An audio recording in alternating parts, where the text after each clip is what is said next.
The 777th edition of the MMA Gambling Podcast on the Sports Gambling Podcast Network is brought to you by Edge Boost. Earn up to $750 per month on your sports gambling transactions. Just go to edgeboost.bet and use promo code SGPN. And we're also brought to you by Rhythm, the leader in data-driven picks and props. Rhythm is giving away a $250 future and throwing a March Madness party. Just go to sportsgamblingpodcast.com/party for all the details.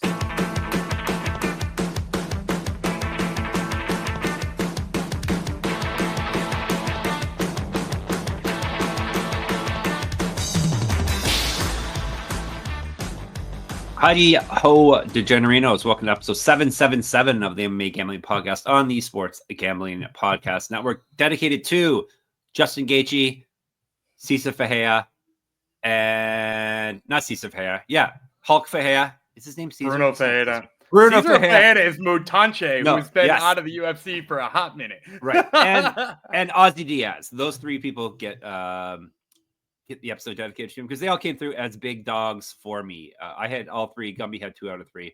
Of course, we're talking about last night's UFC. We'll probably talk about that briefly before we dive into what the topic of the day is, which, as the title tells you, Cage Warriors.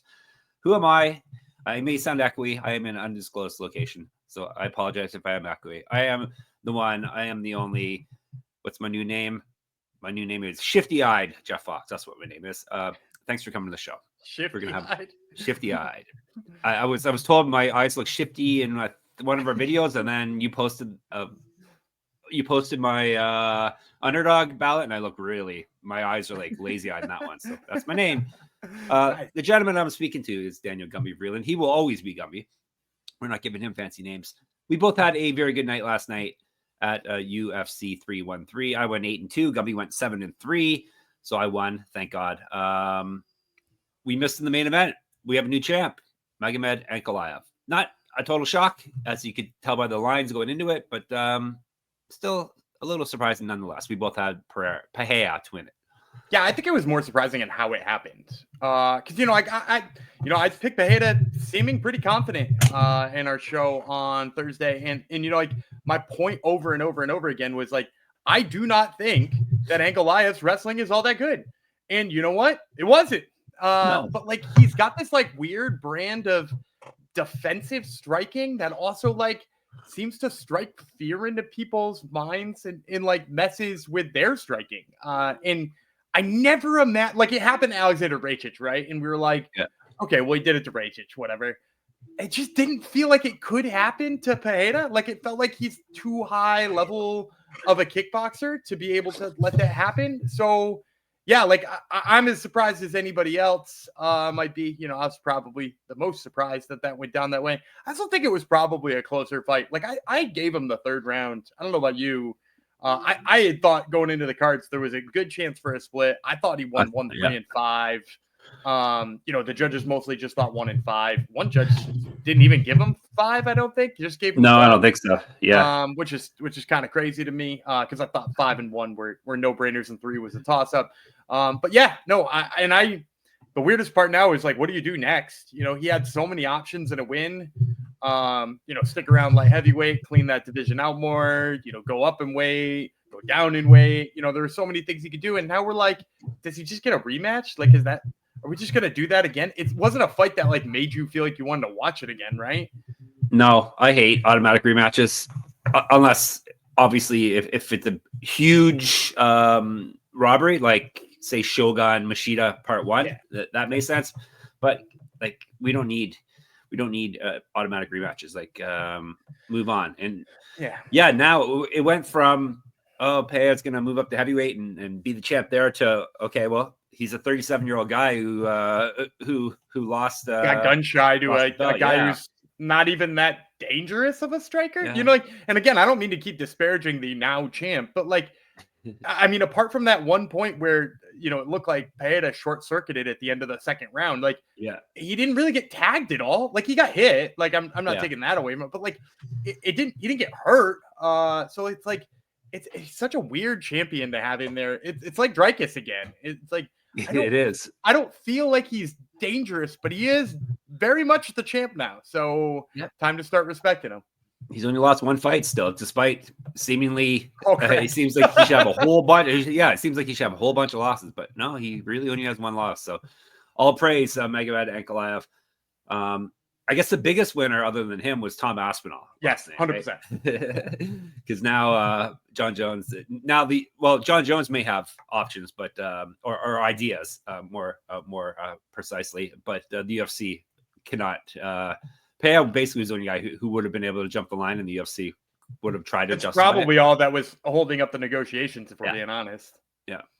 So big winner, Tom Aspinall. Big winner, us, obviously, and people who tailed our picks, obviously, because we did good. We only hit one of our fancy plays, so sadly.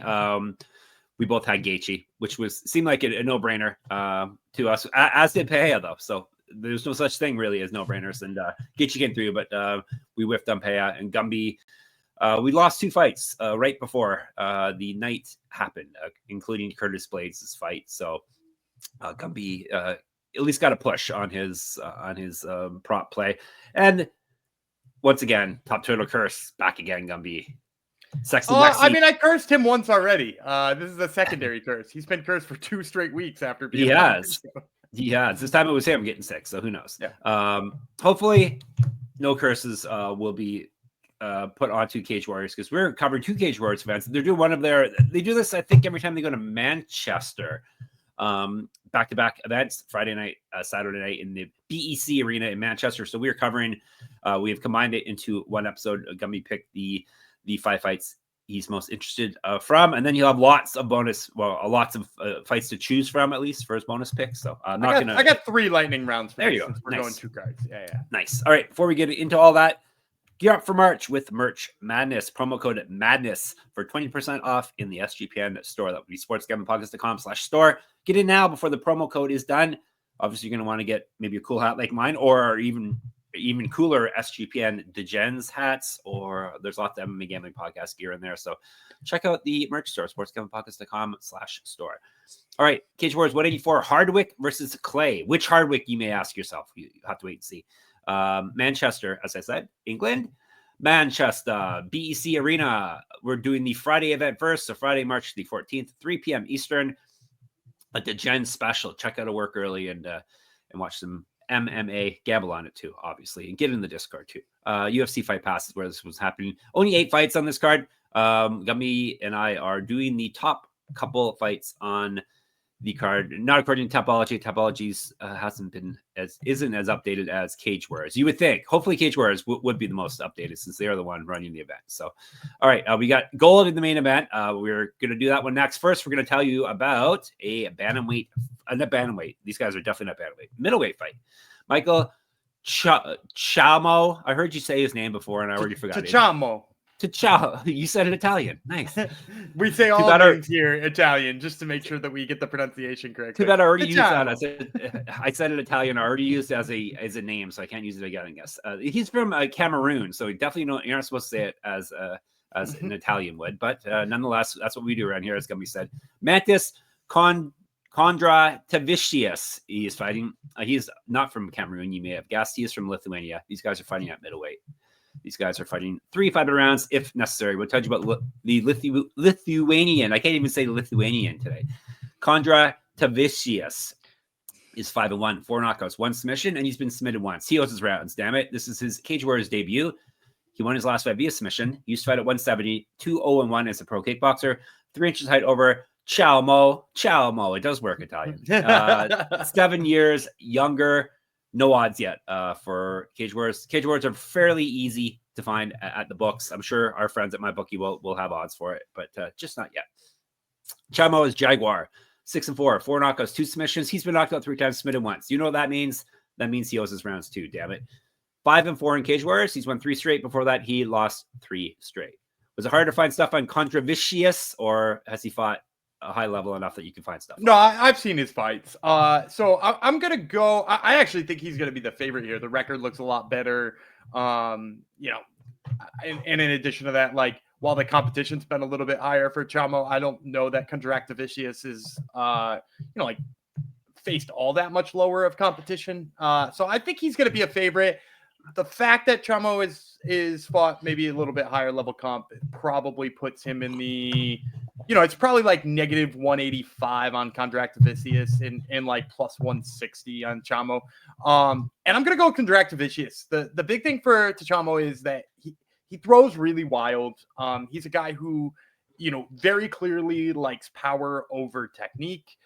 His takedown defense is held up, but like mostly just held up based on being like the much stronger guy in all of the fights he has.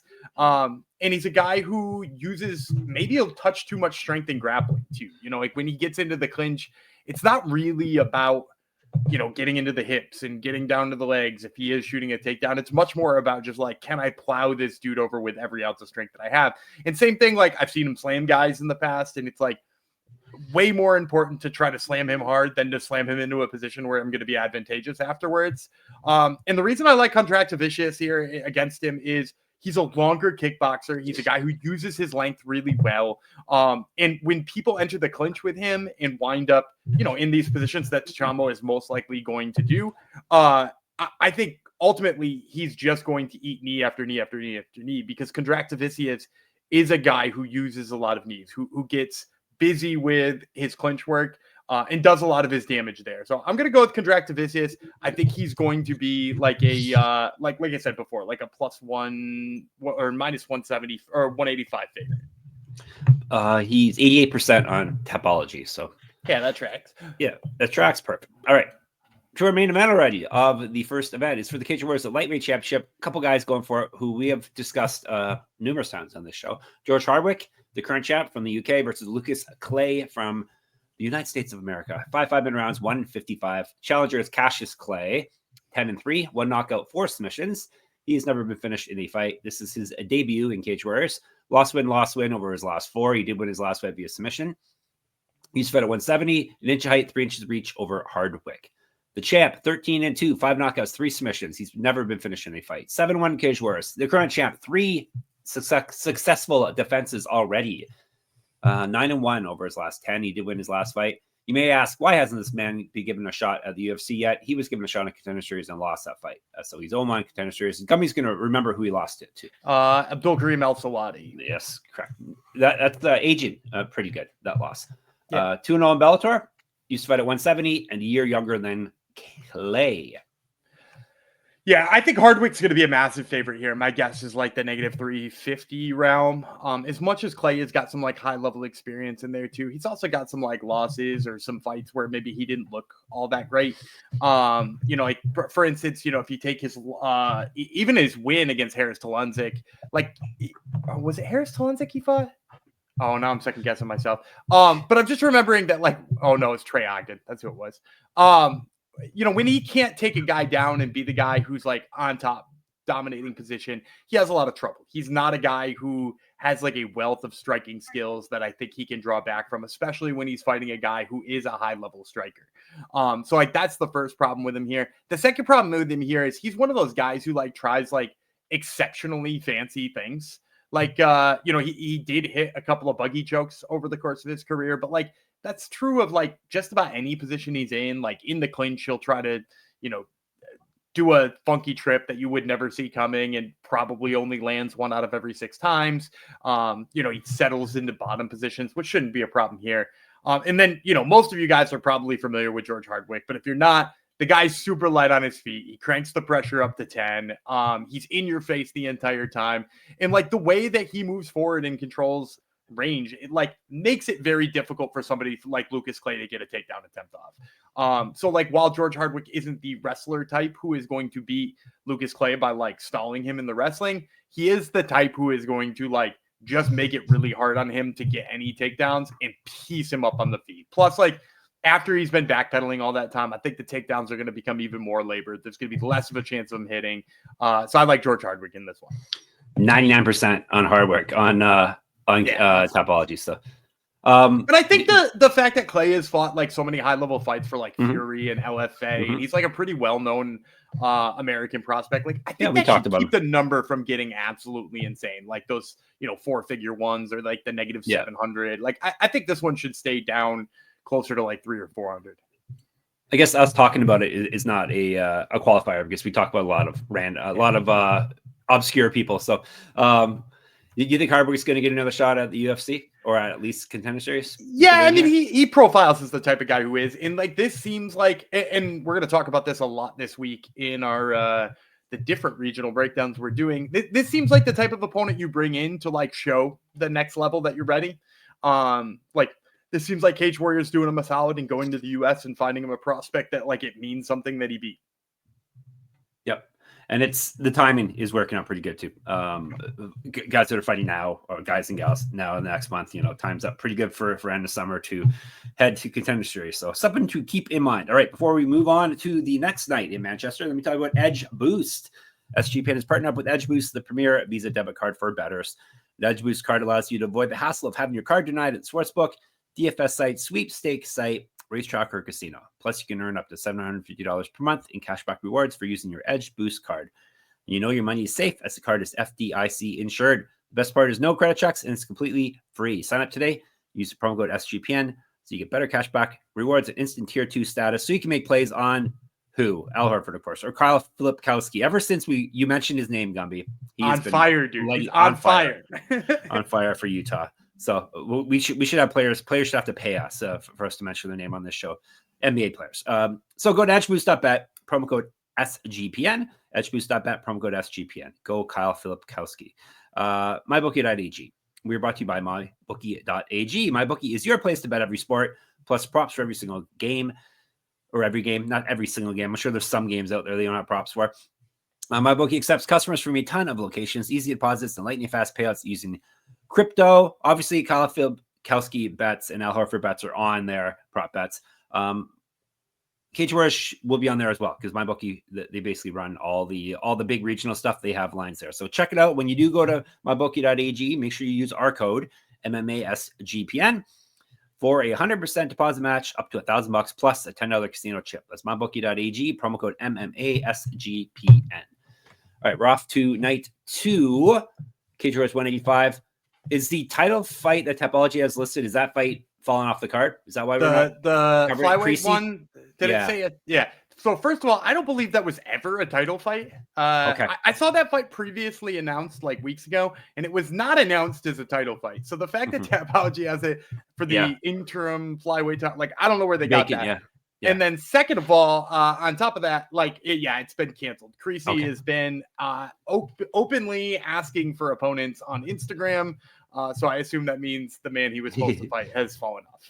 Or he's looking past his opponent, but nevertheless, we aren't going to cover it anyhow. I assume there was a reason that we are skipping it, and that is it. So we're doing Cage Warriors 185, the middleweight Cage Warriors 185. Riley versus Abbasov. This is going down in Manchester, same place, BEC Arena. This is Saturday, though, 1 p.m. Eastern time. I'm not sure when the UFC starts, but they are in Vegas, so I'm sure UFC will be a few hours after this at the very least. So 17 fights, Gumby. We're going to cover all 17 of them, right? No, we are not. The half-hour program. Exactly. Some sickos out there would want us to cover them all, but not this episode. Sorry, ladies and gentlemen. All right, we're starting off with... Where is the fight on Topology? It's not on Topology. Oh, it's not on. That's why. Okay. Yeah. Tell me who's fighting on me. It's Cullen versus Junior. Adam Cullen and Nonato Jr. Oh, right. I looked these guys up, but it was last night, and I've already forgotten. We'll tell you about Sheldon Jr. first. His nickname is Sheldon. What weight class are we talking about? This is 155, right? Well, it's supposed to. They're both 55ers, but they've agreed to fight this one at a 160 catch weight. Right. Okay. So Sheldon is Junior's nickname. He's 12-8-1 with 10 submissions. He's been knocked out 3 times, submitted once. This is his Cage Warriors debut. He's won 2 straight and 4 of 5. Both of his past 2 wins have come via submission. Was regional champ. Used to fight at 145 and 170. 2014 pro MMA debut. Cullen, 8-2, 4 knockouts, 4 submissions. He's been knocked out once. He owes his rounds, damn it. All his fights are taking place in Cage Warriors. Lost win over his last 4. He won his last fight via TKO. He used to fight at 170 as well. 5 years younger than Junior. 5 inches taller. Yeah, this one doesn't have to be all that complicated of a breakdown.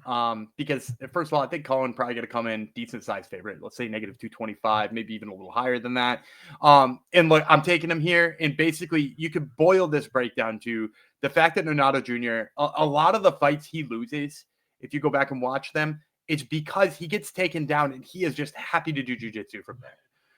He thinks he's in a grappling match, maybe a submission-only grappling match. Maybe he thinks that's what he signed up for, but it's very much not. And then he gets punched, and also people with good wrestling bases, keep their weight down and stay out of trouble.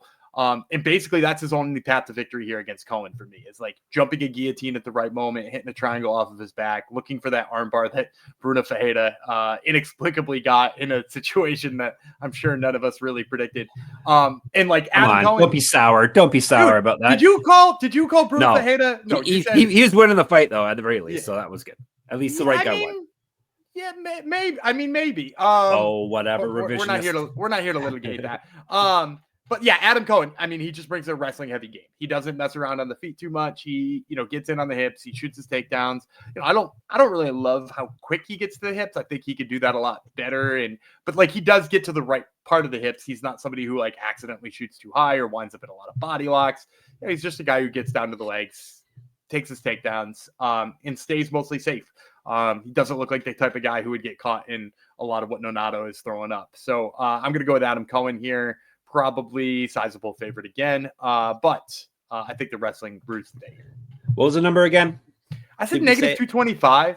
That's not sizable. We can play that. We don't even have to throw that in a parlay. We can handle that. All right. This one is on Tapology, right? It's yes. It is at lightweight. Teddy Stringer from England. Antonio Sheldon from England as well. 3 5-minute rounds, 155. I'll tell you about Sheldon first. He's 7-4-1, 3 knockouts, 1 submission. He's been knocked out once, 2-2 in Cage Warriors. He's won 2 straight, and he's gone 2-2-1 over his last 5. Used to fight at 145. Stringer is 4-0, 1 knockout, 3 submissions. All those fights are taking place in Cage Warriors. Oh, he owes his rounds as well. Damn it. Used to fight at 170, 10 years younger than Sheldon. So small resume, but guessing he's going to be the favorite here, right? Yeah, Teddy Stringer is going to be the favorite. Look, and I'm not sold on Teddy Stringer. If you watch his last fight, he got hit a lot early in the fight. So I think he's probably a favorite here, probably based on the record alone, based on the fact that Cage Warriors seems to like him. We'll say negative 250. And I think, there's a lot that still needs to go right with Teddy Stringer before he becomes like a prospect. I know he's 4-0. In his pro career, but he was like 13-8 as an amateur or something like that. And it some fights look kind of ugly. And even his last pro fight, like he got hit a lot trying to enter in for takedowns while he was trying to sort of figure out the range and stuff like that. Like he got hit a bunch of times and I was like, man, his striking defense kind of sucks, but the big equalizer is his grappling is great. The way he shoots a takedown, the way he gets onto people's backs, his transition game is perhaps the best part of it. The way he goes from, somebody trying to get up and jumping on their back and sinking in his hooks and all that kind of, like he does the things right. And when you watch Sheldon here, like Sheldon will probably hit Teddy Stringer early. He's probably sharp enough with his hands to hit him early, but he just doesn't have any power. I don't mean to completely disparage the guy, but like, I don't expect that he can do enough with that to pepper Teddy Stringer and like hurt him on the feet. And then in addition to that, like in most of Sheldon's fights, he like wants to grapple, which I think would be a mistake here for him. Like I think he would get countered and reversed and all that kind of stuff. So like, I think Stringer will wind up winning this when it turns into a grappling match. It'll probably look a little bit silly on the feet for a second because neither of these two love striking or are particularly proficient at it. But I'll take Teddy Stringer in this one. All right, Teddy Stringer is the pick at hopefully around minus 250. Hopefully actually lower than that is what we're going to say. All right, before we move on to our main event and our late round picks, let me tell you about Rhythm. Rhythm is throwing an epic March Madness party, and you're invited. All Rhythm users are invited to a first 4 watch party Wednesday, March the 19th at the Awesome Stadium Swim at Circa Las Vegas. Free drinks, plus you get to hang out with the guys from SGPN. And it gets better. Rhythm is also giving away a $250 March Madness future for one random lucky Rhythm user. Even if you can't make the party, you can still win the future bet. So come by and use Rhythm to help you fill out your bracket and make some bets while you are there. Rhythm knows what they're talking about. Last March Madness, here's some stats from 20 and success from 2024. With UConn winning, Rhythm's percentage of winners was 39% higher than in ESPN brackets as a whole. Rhythm had 34% of the brackets. ESPN had 24.7% of brackets. Rhythm predicted Duquesne, NC State, and Oakland upsets. 45% of Rhythm brackets had NC State reaching the Sweet 16. So check all that out. And a free party plus a chance at a $250 future bet. Go to sportsgamblingpodcast.com/party for more details. That's sportsgamblingpodcast.com/party. And Underdog Fantasy, NBA, NHL, college basketball, whatever your sport, you can cash in big with Underdog Fantasy Pick'em. Underdog is offering a Luka Doncic discount for every Lakers game for the rest of the regular season. Also for football diehards, Pick'em projections for select players, 40-yard dash times during this week's NFL Combine. Gumby, do you have a play? Maybe a 40-yard dash play. Go. How fast are you going to run the 40-yard dash, Gumby? I'm not going to run any 40-yard dashes. But I will get back to a name we mentioned earlier on the show, Kyle Filipkowski. Oh, here we go. He's playing Sunday night for the Jazz. Underdog has listed the projection on his points at 15.5, and he's been higher than that in all of his last 3 games, including breaking 20 twice. So we're going to take the higher than on Kyle Filipkowski's points. Ride Filipkowski till the wheels fall off. Sign up with our code MMASGPN to claim your special pick and first-time deposit offer up to $1,000 in bonus credits. That's UnderdogFantasy.com, promo code MMASGPN. The mighty Sig Pin. All right, let's go to our main event of the second night of Cage Warriors. Cage Warriors 185, of course, is what we're talking about. It has got Luke Riley from England in the main event. He's a featherweight. He's fighting against Tariel Abbasov. He is Tariel. From Azure. Huh? Tariel. I gave him that's how you Americanize his name. He's some there's no Tarels in Azerbaijan. There is Tariel. So 3 5-minute rounds. What did I say these guys are? Featherweights. Featherweights. Tell you about Abbasov, Azeri Lion from Azerbaijan. He's an Azeri Lion. He's 9-2, 1 knockout, 7 submissions. He's been submitted twice. He has his rounds, I guess, even though there's one fight that he went the distance for. This is his debut in the Cage Warriors. He's won one of his last 3. That was his last fight, though, via TKO. He used to fight at 155. Riley's 10-0 with 7 knockouts. All those fights taking place in Cage Warriors. TKO win in his last fight. He used to fight at 135, 3 years younger than Abbasov. Is this a setup fight for Riley? No, I think Abbasov. So first of all, Riley is going to be a big favorite. This guy was supposed to be on Contender Series in the fall. I don't know what exactly pulled him off. I don't think it was an injury because he fought shortly after that. Might have been visa or something like that. But he was originally supposed to fight Kevin Vallejos, who is on the main card of UFC. Yeah, UFC Vegas this weekend. He's on the main card. So visa issues. You were correct. Riley, sorry to interrupt. Riley, visa issues. So you were right. Yeah. So hopefully he gets those sorted out by the fall because he has just been tearing people apart. And actually him versus Vallejos would have been an absolutely sick fight because he's got that same kind of style. It's crazy pressure, crazy volume right in your face. He cuts angles. He gets in and out really well. He tires people out. The style for Luke Riley would have been so fun to watch fight Kevin Vallejos, but he's fighting a guy who's going to do the exact opposite of that in Abbasov. So Abbasov, he is 1-3 or 1-2 in his last 3 fights.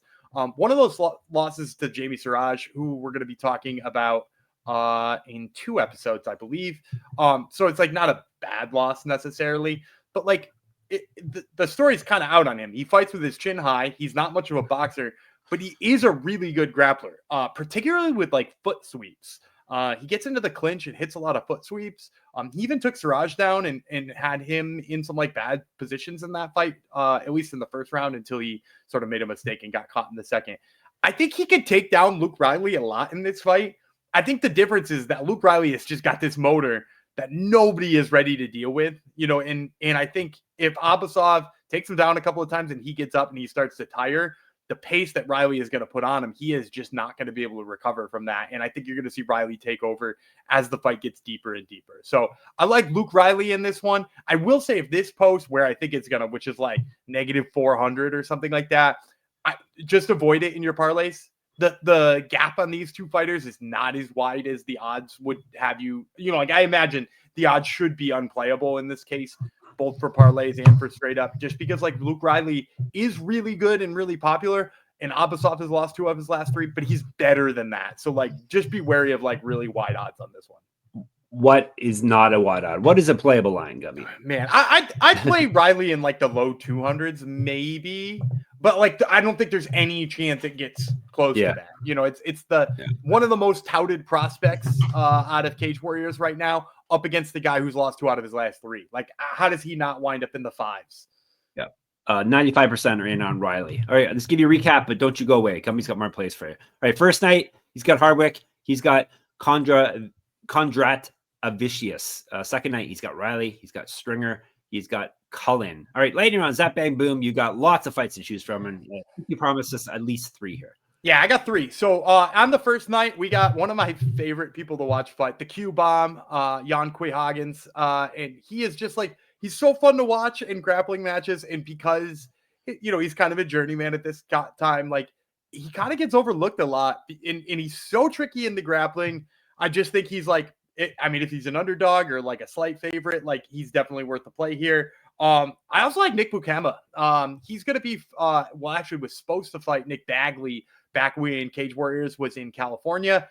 He's got a really good ground game, and he's kind of an exciting fighter. So I like Bukema. And then I'm also going to throw O'Meal Brown in there. O'Meal Brown is a guy we've talked about on the show before. I think his physical gifts are very good, and he seems to be sort of figuring out how to piece them all together lately. So O'Meal Brown, Nick Bukema, and Jan Quayhagens are my 3 lightning round plays. I called him Oatmeal Brown, so we definitely talked about it. You remember that. I am so funny. I remember nicknames and stuff. All right. Who should we keep an eye on here? Hardwick and Riley should already be in the UFC. Right. Okay. Let's start there. I'm going to be honest. If Riley fought Kevin Vallejos, I don't know who I would have picked in that fight. Like, I remember starting to break it down when he pulled out, and then it was like, obviously it was Vallejos after that. But like, I remember when he pulled out of that fight, and I was like, that's good. I had no idea who I was going to pick in that fight. So like he could already have beaten Vallejos and would be well on his way to, a good UFC career. Hardwick is obviously good. I think Stringer, like I said before, has a lot of potential, but he really has to figure out that striking side of his game. And that's kind of it for me. Like Lucas Clays, we're going to keep seeing in these types of fights, but nothing maybe to write too much home about at this time. All right. Very good. So keep an eye on that. You can talk more, Cage Wars, or whatever else you want to chat about in our Discord, sportsgamblingpodcast.com/Discord. Of course, the comments are open on our YouTube channel. Make sure you subscribe first, though. That helps us out. MMA Gambling Podcast. Twitter, Gumby runs our account, SGPN MMA. He's at Gumby Vreeland. I'm at Jeff Fox Writer there. And on Instagram, check out my Substack at moneymma.substack.com. Check out Gummy's Top Turtle MMA podcast. See who's going to get cursed next. Do we know who's getting cursed this week yet? Yeah, we're in an all Louisiana episode of Top Turtle MMA. Yeah, we got Kurt Hollabaugh and Carly Judici, both coming to you from the Bayou. a friend of the show, kind of a friend of our Discord, kind of Carly Judici, sort of. a friend of a friend. So check out that episode. Of course, Top Turtle is always a good listen, and of course, we are at sportsgamblingpodcast.com, sportsgamblingpodcast.com/store. Remember, your code is madness. sportsgamblingpodcast.com/Patreon to get bonus content, and remember when you sign up because you're going to sign up to help us out, underdogfantasy.com or both preferably mybookie.ag. The code is MMASGPN. Is it your turn or is it my turn? I think it's my turn, right? All right, let me see what we're gonna call each other today. I am the Jaguar Fox. I'll see you tomorrow. As will the Massa Airy Lion. Gumby Vreeland. We'll talk to you tomorrow. Sometimes they're not good.